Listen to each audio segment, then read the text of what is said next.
So hello everyone, welcome back to the channel and this is me Kashish Arya. So I hope you all are doing well. आज के इस video के अंदर हम लोग बात करने वाले हैं हमारे चैप्टर नंबर 1 के सेकंड इंपॉर्टेंट क्वेश्चन के बारे में। एंड हमारा क्वेश्चन है what are the economic transformation in international relation. International relation के अंदर इकोनॉमिक ट्रांसफॉर्मेशन क्या है या क्या था वो आपको बताना है, ठीक है। तो सबसे पहले हमारी बाकी पुरानी वीडियोस की ट्रेडिशन के अकॉर्डिंग हम सबसे पहले समझेंगे कि इकोनॉमिक ट्रांसफॉर्मेशन क्या होता है, उसके बाद हम लोग हमारे आंसर के बारे में पढ़ेंगे। तो इकोनॉमिक ट्रांसफॉर्मेशन का मतलब देखो, इकोनॉमिक का मतलब जो होता है, इकोनॉमिक्स एज अ सब्जेक्ट जो होता है उसका बेसिक मतलब होता है कि हम स्टडी करते हैं किसको, कि एक इंडिविजुअल, फर्म, बिजनेस या गवर्नमेंट कैसे अपने लिमिटेड रिसोर्सेज को एलोकेट करेंगे या डिवाइड करेंगे जिससे कि वो अपनी अनलिमिटेड वांट्स और नीड्स को सेटिस्फाई कर सके। ये सारी चीज़ें हम लोग किसके अंदर करते हैं, इकोनॉमिक्स के अंदर पढ़ते हैं, ठीक है। अब ट्रांसफॉर्मेशन का मतलब होता है जो भी चेंजेस आए हैं, ठीक है। अब आपको ये जो बात है वो इंटरनेशनल रिलेशन के रेफरेंस में बतानी है। तो रेफरेंस के अकॉर्डिंग देखो, economic transformation in international relation का मतलब क्या होता है वो पढ़ते हैं। Changes in economic policies, strategies and relationship between countries, ये जो चीज़ है वो हम इकोनॉमिक ट्रांसफॉर्मेशन बोलते हैं। अब क्या है, इंटरनेशनल रिलेशन के अंदर हम लोग क्या करते हैं, इंटरैक्ट करते हैं बाकी कंट्रीज़ के से, ठीक है। और किसके बारे में, डिप्लोमेसी, कन्फ्लिक्ट। अगर ये सारी चीज़ें आपने नहीं पढ़ी हैं तो आप लास्ट वीडियो देखो, उसके अंदर मैंने आपको समझाया है कि ये जो इंटरनेशनल रिलेशन है वो क्या होता है, ठीक है। बिल्कुल अच्छे से समझाया हुआ है, तो आप एक बार वीडियो देख लेना। अब उसके बारे में बात करते हैं, इकोनॉमिक ट्रांसफॉर्मेशन क्या होता है इंटरनेशनल रिलेशन के रेफरेंस में। तो इसका मीनिंग ये, इंटरनेशनल रिलेशन में हम लोग क्या करते हैं, इंटरैक्शन के बारे में बात करते हैं दूसरी कंट्रीज से, ठीक है। एंड वही चीज़ अगर हम इकोनॉमिक सेंस में करेंगे, जैसे कि हम इकोनॉमिक पॉलिसीज़ के बारे में करेंगे या स्ट्रैटेजीज़ बनाएंगे या रिलेशनशिप कैसा है हमारे दूसरे स्टेट के साथ, हमारे जो रिसोर्सेज हैं हम उनको इस तरीके से एलोकेट कर सकते हैं कि क्या हम दूसरे कंट्रीज़ को भी अपने रिसोर्सेज के थ्रू हेल्प कर सकें, या फिर वो कंट्री इतनी हमारे कन्फ्लिक्ट इतने ज़्यादा तो नहीं है कि अगर हमारे कन्फ्लिक्ट इतने ज़्यादा है कि हम उन कंट्रीज़ के साथ इंटरैक्ट ही नहीं करना चाहते। तो ये सारी चीज़ें जो भी इकोनॉमिकल वे में होता है वो सारी चीज़ें हम इसके अंदर ही कंसिडर करते हैं। एंड अगर इसका एग्जाम्पल देखेंगे तो वो क्या है, how a state would help other one to meet their development goals.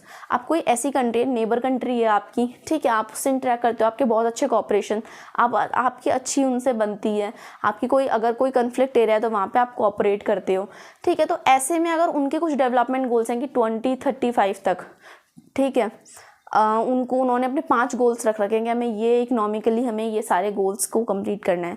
तो क्या अगर वो आपसे हेल्प मांगते हैं तो आप उनकी हेल्प कर सकते हो या नहीं कर सकते हो। ये सारी चीज़ें हम लोग क्या करेंगे, इसी के अंदर डिस्कस करते हैं कि अगर भले ही हमारी बहुत अच्छी कंट्री है लेकिन हमारे रिसोर्सेज उतने नहीं है कि हम दूसरों को हेल्प कर सकें, तो हम नहीं कर पाएंगे। तो ये सारी चीज़ें क्या होती है, सारी की सारी हम economic transformation in international relation के अंदर डिस्कस करते हैं, ठीक है। अब इसको समझने के 3 पॉइंट्स हैं, उनको समझो। बिगिनिंग ऑफ ग्लोबलाइजेशन, सेकंड है emerging regional economic groups and third है हमारा लिविंग थ्रू फाइनेंशियल क्राइसिस। ये 3 एरियाज के अंदर हम लोग बात करेंगे इंटरनेशनल इकोनॉमिक ट्रांसफॉर्मेशन के बारे में, ठीक है। अब ग्लोबलाइजेशन क्या होता है, 11th-12th में हम लोगों ने पढ़ा है। ग्लोबलाइजेशन क्या होता है, एक प्रोसेस है जिसके थ्रू क्या है, वर्ल्ड जो है इंटरकनेक्ट हो चुका है और उससे क्या होता है, फ्लो होता है किस किस चीज़ का, कैपिटल का, आइडिया का, टेक्नोलॉजी का, ठीक है, या फिर कल्चर्स का। ये सारी चीज़ें ग्लोबलाइजेशन के प्रोसेस के थ्रू ही होती हैं कि चीज़ों का फ्लो होता है। तो उसके अंदर क्या है, the process of globalization allow और increase attention and interest of a nation. एक कंट्री क्या करती है, अपने इंटरेस्ट के ऊपर अपनी जो अटेंशन है, अपना जो इंटरेस्ट है उसको बहुत ज़्यादा इंक्रीज कर रही है ग्लोबलाइजेशन के प्रोसेस के थ्रू। क्योंकि अब ऐसा है कि अब हमें ये नहीं देखना कि हमारी नेबर कंट्री है तो हम उन्हीं से ही हेल्प ले सकते हैं। वर्ल्ड इंटरकनेक्टेड है, आप किसी और कंट्री से हेल्प ले सकते हो अगर आपकी उनसे बातचीत अच्छी है, अगर आप कोऑपरेट कर सकते हो कुछ एरियाज़ के ऊपर। तो ग्लोबलाइजेशन के प्रोसेस के थ्रू ये हुआ है एक तो, ठीक है। एंड सेकंड चीज़ ये है कि globalization emerge as a commonly shared objective, कि क्या है, एक ऐसा कॉमनली शेयर्ड ऑब्जेक्टिव है कि अब हर नेशन जो है, हर कंट्री जो है, इस ऐसा ऑब्जेक्टिव हो गया कि हर कंट्री इसको शेयर करती है, समझती है कि हाँ भाई हमारा ऑब्जेक्टिव है। And gained universal acceptance as a objective of international relation. And international relation का ऑब्जेक्टिव भी इसको बोल सकते हैं, इस थ्रू इसने यूनिवर्सल एक्सेप्टेंस भी गेन करी है। कौन से रेफरेंस के अंदर, इकोनॉमिक ट्रांसफॉर्मेशन के रेफरेंस के अंदर, ठीक है। In the reference of free trade, अगर हम फ्री ट्रेड के बारे में बात करें तो ग्लोबलाइजेशन क्या है, इज एन आइडियोलॉजी, क्या है, एक आइडियोलॉजी है जिसके थ्रू क्या फंक्शन करती है, is to reduce any resistance, कोई भी रोक वोक जो भी कोई भी चीज़ जो इनको स्टॉप कर रही है, to the process of integration, integration के प्रोसेस में जो भी चीज़ उनको रोक रही है उसको रिड्यूस करना, उसको कम करना जो है ग्लोबलाइजेशन का काम है। In the reference of free trade के बारे में कि ट्रेड को सक्सेसफुली होने दो, उसके अंदर कोई और चीज़ को इन्वॉल्व मत करो कि अगर पॉलिटिकली आपकी दूसरी कंट्री से बात नहीं कर पा रहे हो या आपकी नहीं बन रही है तो ट्रेड ही खराब कर दिया, ऐसा नहीं करना है। ट्रेड को आप लोग कोई भी रेजिस्टेंस मत कंट्रोल करो ट्रेड के मामले में, ठीक है। And it is expected to transform the world into global village, global village के अंदर ग्लोबलाइजेशन ने कन्वर्ट कर दिया वर्ल्ड को, as well as securing the objective of sustainable development and environmental protection, कि एक तो पूरा जो वर्ल्ड है उसको ग्लोबल विलेज के अंदर कन्वर्ट कर दिया। क्यों? क्योंकि वर्ल्ड जो है इंटरकनेक्टेड है। आप किसी को भी किसी की हेल्प, किसी से हेल्प लेनी है तो वो नॉर्मली ले सकता है।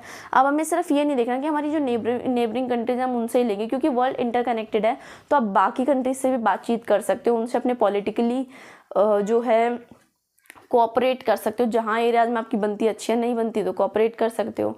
अगर वो भी नहीं है तो जो भी आपके प्रोसीजरल तरीके से काम हो सकते हैं वो सब करते हो। तो उसके थ्रू क्या है, ग्लोबलाइजेशन के थ्रू ये बहुत ज़्यादा स्मूथ प्रोसेस हो गया है, ठीक है। इसके साथ साथ भी आपको ये चीज़ ध्यान रखनी है कि आप सिक्योर कर रहे हो क्या, सस्टेनेबल डेवलपमेंट हो रहा है, कि एक लिमिटेड वे में आप काम कर रहे हो, सस्टेनेबली काम कर रहे हो, and environmental protection, and environment को प्रोटेक्ट भी कर रहे हो, ठीक है। ये नहीं कि सारे के सारे रिसोर्सेज आप खुद ही यूज़ कर रहे हो, आने वाली जनरेशन के लिए रिसोर्सेज ही नहीं बचे, ठीक है ना। तो बहुत ज़्यादा यूजफुली आप उनको यूटिलाइज कर रहे हो रिसोर्सेज को।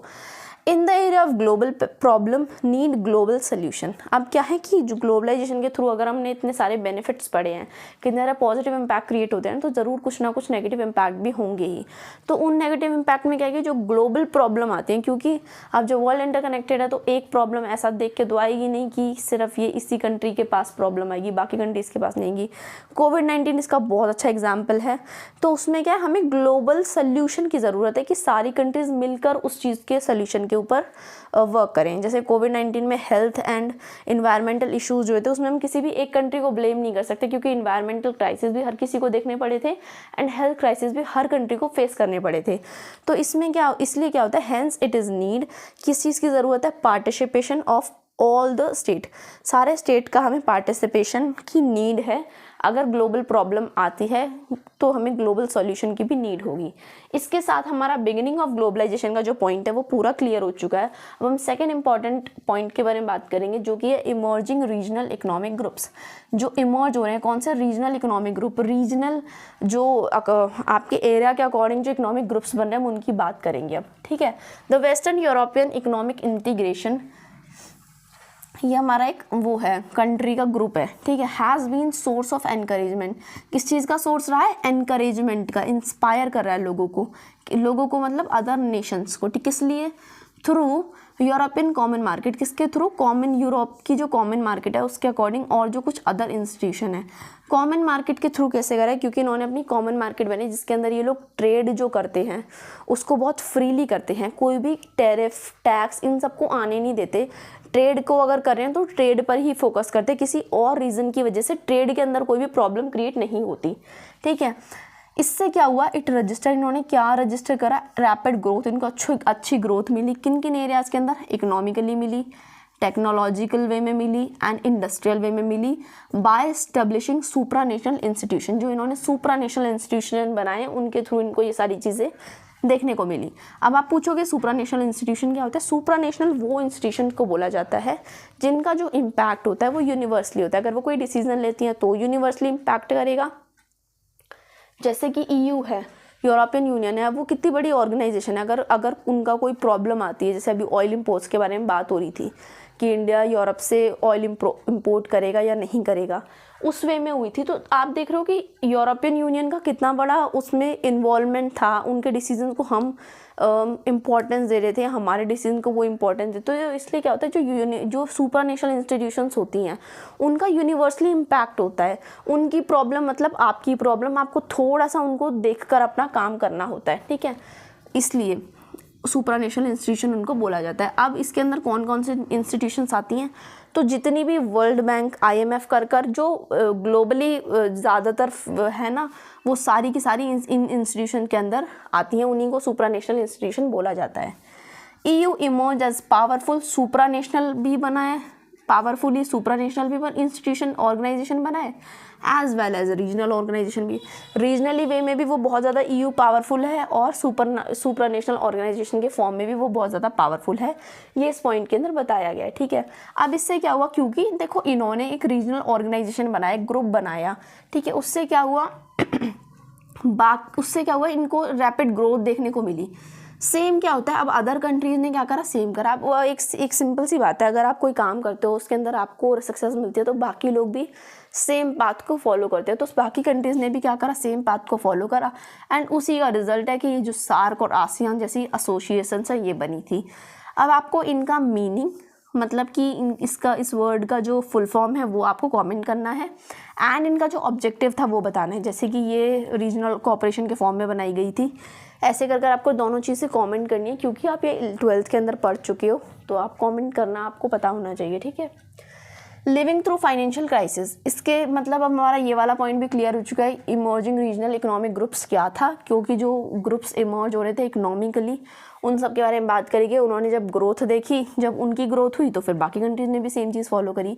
ये हमने इस पॉइंट के अंदर पढ़ा है, यहाँ पे क्लियर हो चुका है। अब हम थर्ड पॉइंट पढ़ेंगे, लिविंग थ्रू फाइनेंशियल क्राइसिस। जो फाइनेंशियल क्राइसिस आए थे उनके बारे में बात करते हैं। Since 2007 and 8 the world experiencing a global level financial economic recession. तो जो वर्ल्ड है उसको क्या एक्सपीरियंस करना पड़ रहा है कि GDP ग्रोथ जो है कम हो रही है सारी कंट्रीज़ की, और जैसे पहले बिजनेसेस फ्लरिश करते थे वैसे नहीं कर पा रहे हैं, कंपनीज नहीं कर पा रही हैं, ठीक है। तो इससे क्या चीज़ें, मतलब क्या चीज़ें आप शो हो रही हैं, क्या चीज़ें आप देख सकते हो, उनके बारे में बात करते हैं। तो नेगेटिव इन्फ्लेशन हो रहा है। नेगेटिव इन्फ्लेशन, अब जिन बच्चों ने 11-12 में इकोनॉमिक्स पढ़े उनको पता होगा। नेगेटिव इन्फ्लेशन क्या होता है, डिफ्लेशन होता है, जिसके अंदर क्या होता है कि जो लोग होते हैं वो स्पेंड बहुत कम करते हैं, जिसकी वजह से जो कंपनीज होती हैं वो प्रोड्यूस बहुत कम करने लग जाती हैं, ठीक है। तो इसमें सिंपली क्या होता है कि जो GDP ग्रोथ होती है वो कम होने लग जाती है, क्योंकि लोग स्पेंड नहीं कर रहे होते, जिसकी वजह से जो प्रॉब्लम्स होती हैं वो क्रिएट होती हैं, ठीक है। अब अगर आप नहीं हो इकोनॉमिक्स से तो कोई प्रॉब्लम नहीं, आप नॉर्मली समझ लो। नेगेटिव इन्फ्लेशन का मतलब होता है GDP ग्रोथ जो होती है वो थोड़ी कम हो रही होती है, ठीक है। अब वो डिपेंड करता है कि कैसी हो रही है, ज़्यादा है नेगेटिव इन्फ्लेशन या डिफ्लेशन तो नहीं होगी, तो उस हिसाब से, ठीक है। बाकी अगर होता भी ऐसा तो फिर जो हमारी पॉलिसीज़ वगैरह उनमें डिज़ाइन करा जाता है, स्ट्रैटेजीज़ बनाई जाती है, वो सारी चीज़ें, ठीक है। नेगेटिव इंडस्ट्रियल ग्रोथ का मतलब क्या है कि अब इंडस्ट्रीज़ जो होती हैं उनकी ग्रोथ भी कम हो रही है, ठीक है। जॉब लॉस हो रही हैं, राइजिंग अनएम्प्लॉयमेंट बहुत ज़्यादा बढ़ रहा है। ये सारी चीज़ें आप देख सकते हो जब फाइनेंशियल क्राइसिस आते हैं उस टाइम पर। इसमें क्या हुआ, the economies of developing country, अब जो डेवलपिंग कंट्रीज थी उन्होंने क्या देखा, facing economical and industrial pressures face करने लगी। अब जैसे कि जो बच्चे इस वीडियो को एग्जाम से एक दिन पहले देख रहे हैं उनके ऊपर भी इस चीज़ का प्रेशर है कि कल पास होना है, जल्दी जल्दी वीडियोस को कंप्लीट कर लें। तो सेम काइंड ऑफ वही प्रेशर जो है इनको भी कंट्रीज़ को फेस करना पड़ा था। ये जो था थोड़ा सा वर्ल्ड लेवल के ऊपर था, ठीक है। एंड जो हमारी चाइना, इंडिया जैसी कंट्रीज थी उन्होंने क्या रजिस्टर करा कि उनकी लो ग्रोथ हो रही है इकोनॉमिकली भी और इंडस्ट्रियली भी, क्योंकि फाइनेंशियल क्राइसिस हैं तो ऐसी चीज़ें आप फेस करते हो, कोई भी कंट्री फेस करती है, ठीक है। फिर डेवलप नेशन जो है वो मेजर्स लेके आते हैं। क्या लेके आए उन्होंने, क्या करा मेजर्स में, उन्होंने कहा लोअरिंग ऑफ इंटरेस्ट रेट, उन्होंने जो इंटरेस्ट रेट थे उनको कम कर दिया, ठीक है। और क्या करा, प्रोटेक्शन ऑफ डोमेस्टिक मार्केट, जो डोमेस्टिक मार्केट थी उसको प्रोटेक्ट करना शुरू कर दिया। प्रोटेक्ट करने का सेंस इन द कैसे कि जो जब टैक्स लगता है तभी जो होते हैं जो प्रोडक्ट्स होते हैं उनका MRP जो होता है इंक्रीज हो जाता है।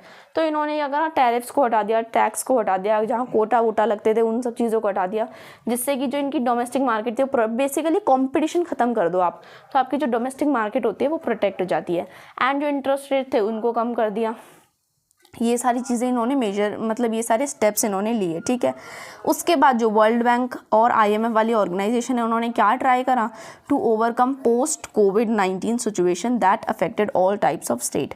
अब पोस्ट कोविड-19 जो है, हमारा जो कोविड-19 आया था उससे क्या हुआ कि सारे ही जितने भी स्टेट्स हैं उन्होंने सब ने ही हेल्थ एंड इकोनॉमिकल भी, हेल्थ भी, इन्वायरमेंटल, सारे टाइप के क्राइसिस ही देखे थे, तो उससे सारी स्टेट अफेक्ट हुई थी। अब जो world bank and IMF institution है वो ट्राई कर रही हैं कि इन चीज़ों को जल्दी से जल्दी ओवरकम किया जाए। जैसी पहले नॉर्मल लाइफ थी अब तो काफ़ी नॉर्मल हो चुकी है, बट फिर भी अगर हम ग्रोथ रेट के अकॉर्डिंग देखें तो उस हिसाब से ट्राई कर रहे हैं कि वो जो प्रॉब्लम्स क्रिएट हुई थी उन सबको सॉल्व कर सकें।